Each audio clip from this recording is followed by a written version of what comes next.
투표 결과를 말씀드리겠습니다. 국회의원 강선우 체포동의안은 총 투표수 263표 중 가 164표, 부 87표, 기권 3표, 무효 9표로서 가결되었음을 선포합니다. 공천 헌금을 주고받은 혐의를 받는 강선우 의원과 김경 전 서울시의원이 어젯밤 구속됐습니다. KBS 취재 결과 강 의원 자택엔 현금을 쌓아뒀던 방이 따로 있었던 것으로 확인되는데요. 이 점이 법원의 구속 판단에도 영향을 미친 것으로 보입니다. 수사 과정에서도 공천헌금 1억 원으로 전세자금을 충당했다는 전 보좌관 진술과 전세자금 출처는 시부상 부의금이란 강 의원 측 주장이 충돌했습니다. 법원은 전 보좌관의 진술에 신빙성이 있다고 봤습니다. 공천헌금을 받았을 당시 강 의원의 강서구 자택에 현금을 쌓아놨던 공간이 있었다는 점도 영향을 미쳤습니다. 신문에선 보좌관에게 전세자금을 충당하도록 지시했다면 자금 출처와 사용 내역도 같이 확인했어야 하는 것 아니냐는 질문이 이어졌습니다. 집안 별도 공간에 현금을 쌓아두며 관리했을 정도라면 전세자금 출처가 부의금이었는지 공천헌금이었는지 파악했어야 하지 않냐는 겁니다. 우리 이기인 사무총장 그러니까 현직 국회의원이잖아요, 강선우 의원이. 근데 물론 뭐 체포동의안이 통과되기도 했지만 현직 국회의원은 강선우 의원 말대로 도주할 염려가 많이 없다고 전 보는데 그럼에도 불구하고 이렇게 구속영장 발부했다는 건 증거인멸 우려가 확실하다는 것 같아요. 강선우 의원의 지금까지 행적을 보면, 그러니까 두 사람을 비교해 보면 돈을 준 사람의 의도와 돈을 받은 사람의 의도가 서로 각각 좀 엇갈리는 거잖아요. 이 강선우 의원은 저 사람이 돈을 계속 돌려줘도 주고 했다고 얘기하지만 김병시 의원은 아니 오히려 강선우 의원이 요구해서 줬다라고 정반대 이야기를 하고 있는 거라서. 그리고 또 그 공관위에서 어떤 회의록을 확인해 보니까 처음에는 강선우 의원이 이거 이해관계 때문에 이 김경시 의원의 공관위 회의를 들어가지 않았다라고 했다가 나중에 확인해 보니까 들어가가지고 울며 불며 김경시 의원을 공천 줘야 된다라고 때를 썼다는 건 아니에요. 네. 그 말이 앞뒤가 안 맞잖아요. 이런 부분들을 봤을 때 이제 주장이 엇갈리고 뭔가 말이 안 맞으니까 수사기관에서는 당연히 신병을 확보해가지고 수사할 필요성이 있다라고 주장을 한 거고 법원도 그걸 인정한 것 같고요. 이렇게 되면 자연스럽게 이제 김병기 의원에게 시선이 돌아가는 것 같아요. 어쨌든 김병기 의원도 유사한 지금 혐의를 갖고 있는 거고, 무엇보다 우리 조선일보 단독에서도 그 아내분께서 남편 선거에 돈이 많이 필요하니까 구의원들 돈을 많이 줘야 된다라고 진술을 하고 있고, 또 A모 구의원이라든지 비의원이라든지 진술상에서 되게 구체적으로 일관되게 진술하고 있다는 것 아닙니까? 근데 저는 좀 이해가 되지 않았던 부분은 그 부분은 어떻게 생각하시는지 모르겠어요. 그 구의원들이 이건 정치 자금이다. 약간 정치자금법 위반 여부로 약간 틀려는 어떤 시도가 좀 보이더라고요. 그 기사 제목만으로 봤을 때는.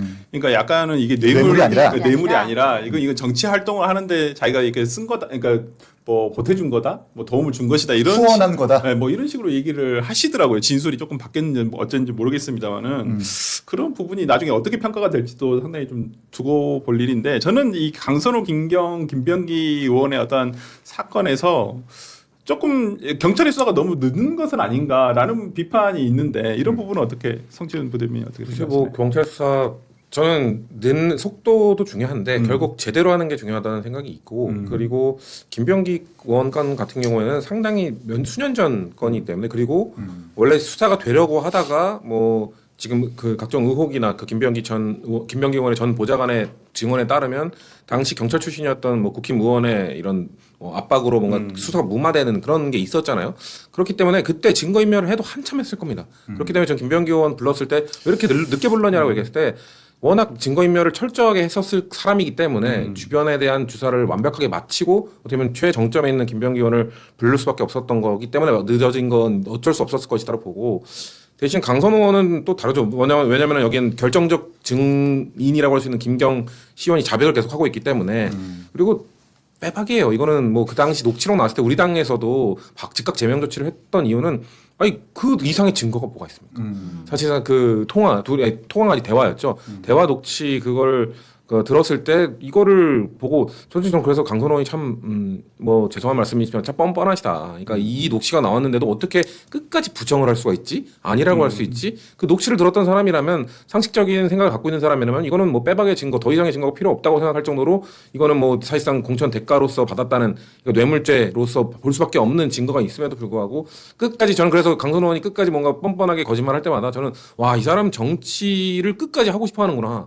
끝까지 이걸 안 내놓는구나. 네. 뭔가 자백을 하고 뭔가 감형을 하려는 게 아니라 감형을 받는 길을 택하는 게 아니라 끝까지 버텨서 어떻게든 무죄를 받아서나 정치 계속 하고 싶어라는 그 의지를 드러내는 거라서 참 어찌 보면 대단하다는 생각이 들 정도로 뻔뻔하다는 생각이 들었어요. 자, 강선우, 김경 두 분 구속됐습니다. 네, 그렇습니다. 그 지방선거 예. 공천을 대가로 이제 1억 원을 주고받은 혐의를 받은 이 무소속 강선우 의원과 김경 전 서울시 의원이 이제 어제 구속이 됐습니다. MBC가 관련 녹취록을 보도한 지 64일 만입니다.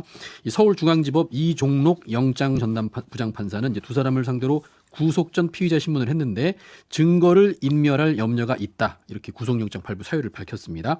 그 강 의원과 김 전 시의원은 지방선거 4년 전 지방선거를 앞둔 2022년 1월 서울 용산구 한 호텔에서 이 시의원 후보 공천하고 관련해서 1억 원이 든 쇼핑백을 주고받은 혐의를 받고 있고요.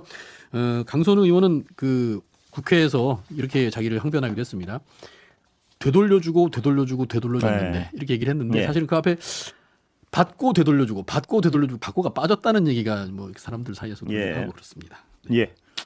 이 사안은 뭐 논란의 여지가 없죠. 어떻게 보십니까? 뭐 예. 저도 국민들께 예. 사과를 드리겠습니다. 저는 강선우 의원이 원래 인품이라는가 실력 면에서 국회의원이 될 깜냥이 못 된다는 걸 알고 있었습니다. 그럼에도 제가 어디 나와서 이야기 못했다는 것에 대해서 국민들께 어떻게 알고 계셨습니까? 국회의원 되기 전부터 알았으니까요. 아, 원래 그분은 네, 아셨단 말씀. 거기에 대해서 제가 사과를 예. 드리고요. 그래서 제가 여성부 장관 물망에 올랐을 때도 굉장히 비판적인. 아, 이건 좀 궁금한데 왜 그런 판단하셨습니까? 아실 때?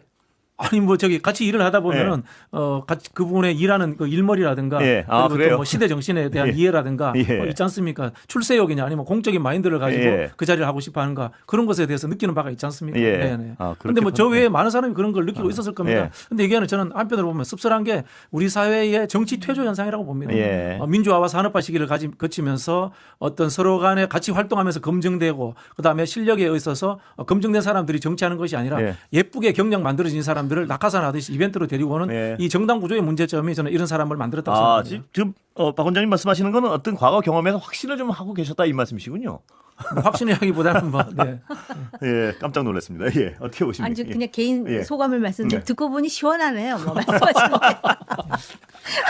아니 그렇게 경력 죄송합니다. 관리를 아니, 죄송한 게 경력 아니고, 관리를 하는 사람이 예. 정치판에 누구를 지칭하는 게 그렇습니다. 아니고 예. 그러면 안 되는 건 맞죠. 예.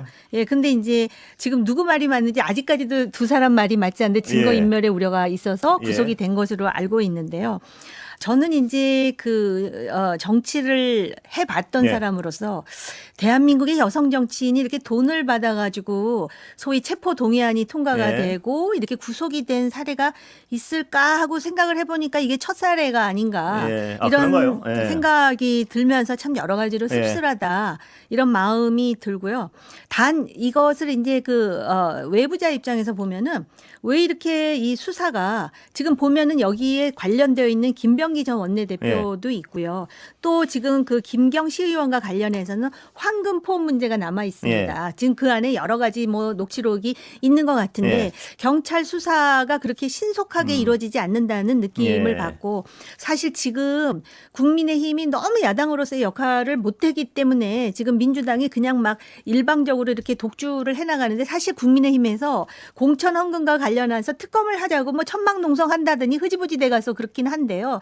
이거는 뭐 지금 어찌됐든 이런 공천 헌금도 그렇고 더군다나 민주당이 어쨌든 권력을 수임받은 책임 정당 아닙니까? 예. 그러니까 이런 문제에 대해서 여기서 꼬리 자르기가 아니라 정말 발본한다라는 그런 그 진정성을 가지고 아까 말씀하셨듯이 예쁘게 경력만 쌓는 사람이 다 드러나가지고 더 이상 그 정치판에 자리를 잡지 못하도록 그런 문화가 지금 만드는데 그런 문화를 만드는데 민주당이 일단 솔선수범해야 된다고 생각합니다. 뭐 이 사건 그- 자체가 민주당에서 발생한 네, 거죠. 뭐 맞습니다. 일단 휴먼 에라라고 네. 말씀을 드리고 싶고요. 이 사건이 터졌을 때 의원 단톡방에서 중진 의원들이 더욱 격양하고 놀랐습니다. 네. 이거 30년 전, 40년 전 이야기인데 어떻게 이런 일이 있었느냐라고 이야기를 하거든요. 그래서 말씀드린 것처럼 뭐 당 전체가 썩었다. 구조의 문제는 네. 아닌 것 같고요. 최근에 정치권에 들어오는 사람들이 검증되지 않는 상황들, 예. 뭐 그리고 근데 공적인 이 정도 큰 일을 초선 의원이 왜 이렇게 겁을 안 냈을까? 나 궁금해서 여쭤보는 겁니다. 예. 그래서 제가 추정을, 예, 느끼는 추정을 부분이 합니다. 예. 이런 부분들이 위험한 일이라는 거라 그런 인식이 도덕적으로 없었다- 문제가 있는 부분이라는 것에 대해서 인식하지 못했을 가능성이 많다고 봅니다. 저는. 주면 반환하고 주면 반환하고 주면 또 반환했습니다.